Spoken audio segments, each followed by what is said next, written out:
Hi good evening everyone. तो मुझसे बहुत सारे लोग पूछ रहे थे कि एसएससी के एग्ज़ाम्स के लिए जीएस कहाँ से प्रिपेयर करना है। कोई एक ऐसा सोर्स होना चाहिए जहाँ से हम जीएस के सारे टॉपिक्स पढ़ पाएँ।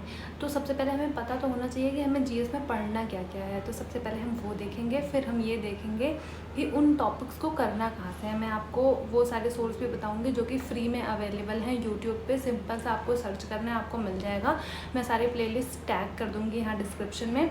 और मैं ये बताऊँगी कि मैंने पर्सनली क्या फ़ॉलो किया है। तो जीके में हम देखेंगे दो पार्ट होते हैं। एक जो हमारा फिक्स होता है पोर्शन, यानी इसमें से क्वेश्चंस आएंगे। तो मैं आपको बता दूं, अगर आप कुछ पढ़ लेते हो तो 2 साल बाद भी सिलेबस वही रहेगा इसका। बट जो करंट अफेयर वाला पोर्शन होता है वो चेंज होता रहता है। और इतना ही रैंडम आजकल एसएससी पूछती है कि आप अगर 2025 में एग्ज़ाम देने जा रहे हो तो 2021 का जीके उठा के पूछ लेगी, 2022 का करंट अफेयर पूछ रही है, तो वो थोड़ा सा इररेलेवेंट लगता है। तो आप अगर स्टैटिक जीके में आओ तो सबसे पहले आपका आ जाएगा म्यूज़िकल इंस्ट्रूमेंट, यानी कि कौन से म्यूजिशियन कौन सा म्यूज़िकल इंस्ट्रूमेंट यूज़ करते थे। कोई सरोद बजाता था, कोई तबला बजाता था, तो कौन क्या बजाता था। फिर सेकंड नंबर पे आता है हमारा classical dance. Classical dance fix होते हैं जो कि सिर्फ 8 ही होते हैं, तो आप उनको याद कर सकते हो। घराना एंड म्यूज़िक, कौन सा म्यूजिशियन किस घराने से बिलोंग करता था। घराना आप ऐसे कह सकते हो, जो म्यूजिशियंस के स्कूल्स होते हैं ना वो काफ़ी पुराने ज़माने से चले हुए आ रहे हैं, तो उनको घराना कहते हैं। तो कौन सा म्यूजिशियन किस घराने से बिलोंग करता है ये याद करना होगा।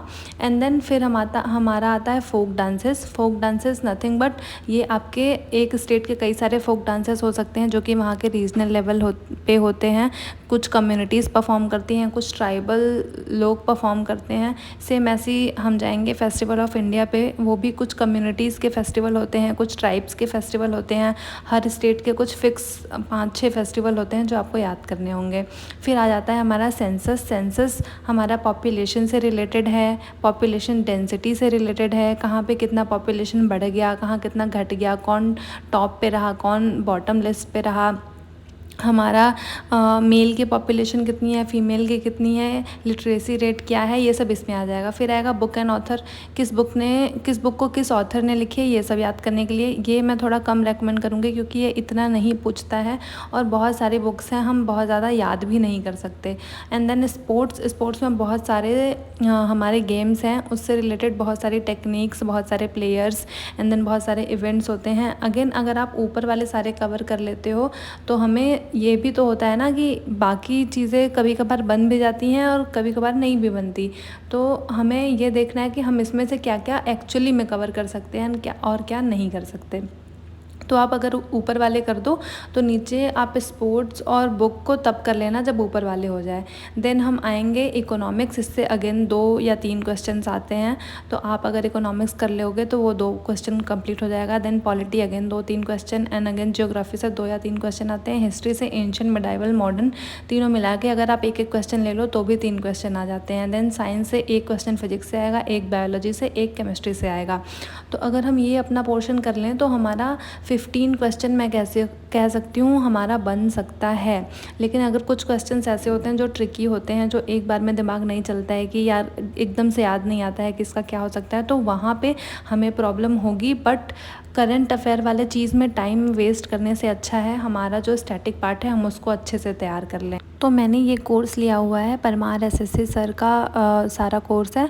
एक्चुअली मैं पहले इनके यूट्यूब से पढ़ती थी और मुझे इनका पढ़ाने का स्टाइल बहुत अच्छा लगा था, मुझे समझ में आता था, तो मैंने ले लिया। देखो आप यहाँ पे सब कुछ दिया हुआ है, स्टैटिक जीके, इकोनॉमिक्स वगैरह। स्टैटिक जीके में classical dance, folk dance, census, musical instruments, gharana, सब कुछ यहाँ पे कवर हुआ है। कोर्स लेने से ये होता है कि हमें सारी चीज़ें एक ही प्लेटफॉर्म पे मिल जाती हैं, तो बार बार हमें जाना नहीं पड़ता।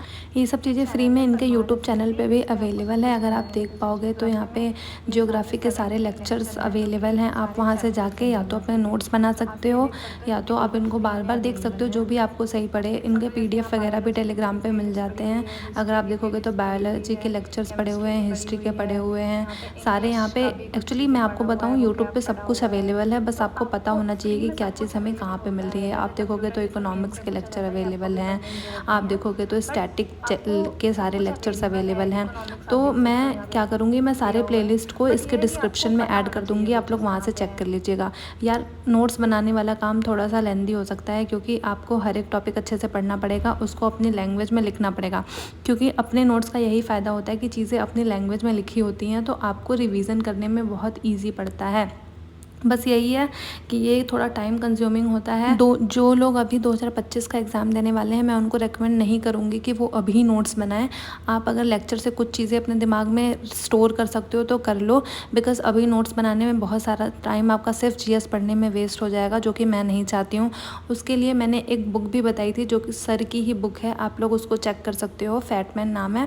इसमें सारी थियरी पार्ट दिया हुआ है, अगर आप देखोगे तो सारा चैप्टर, जैसे जियोग्राफी का हो गया, हिस्ट्री का हो गया, पॉलिटी हो गया, इकोनॉमिक्स, फिजिक्स, केमिस्ट्री, बायोलॉजी, आपका environment and then static GK के सारे पार्ट, तो एक साथ आपको सब कुछ कवर मिल जाएगा, सबके नोट्स मिल जाएंगे बेसिकली, और वो भी शॉर्ट नोट्स जिनको आपको सिर्फ याद करना है। तो बहुत सारा टाइम बचा लेगी आपका ये बुक। ये सिर्फ मैं उनको बोलूँगी जिनके पास टाइम नहीं है, क्योंकि अगर आपके पास टाइम है तो फालतू में पैसे वेस्ट करने की कोई ज़रूरत नहीं है। फिर ये बुक आती है लिटिल बॉय, जिसमें सारे क्वेश्चंस दिए हुए हैं हर एक टॉपिक से। आप यहाँ से टॉपिक देख सकते हो, चैप्टर नंबर देख सकते हो, और फिर आप जाओ वो चैप्टर नंबर खोलो। आपको कुछ नहीं करना है, बस क्वेश्चंस अटेम्प्ट करने हैं। आप क्या कर सकते हो कि एक पेज पे अपने आंसर्स लिखते जाओ, या फिर यहाँ पे भी टिक कर सकते हो, और बाद में आपको वो आंसर लेके सॉल्यूशन पेज पे जाना है, वहाँ से वो आंसर्स मैच करने हैं, फिर देखने हैं कि आपका कितना सही हुआ। तो आई गेस ये सारा पार्ट अगर आप कर लेते हो तो आराम से आपके क्वेश्चन बन जाएंगे। और जो लोग अभी बिगनर हैं, मैं कहूँगी आप बिल्कुल इधर उधर ना भागे, एक परमार सर का चैनल पकड़ लो, कोई भी एक चीज़, चाहे FRB सीरीज़, चाहे नेटो सीरीज़, चाहे पुराने PYQ सीरीज़ कर लो, और आप अगर एक चीज़ को बार बार रिवाइज़ करते हो तो 10 नई चीज़ें पढ़ने से वो अच्छा होता है। आई होप आपको ये वीडियो अच्छी लगी होगी। बाय।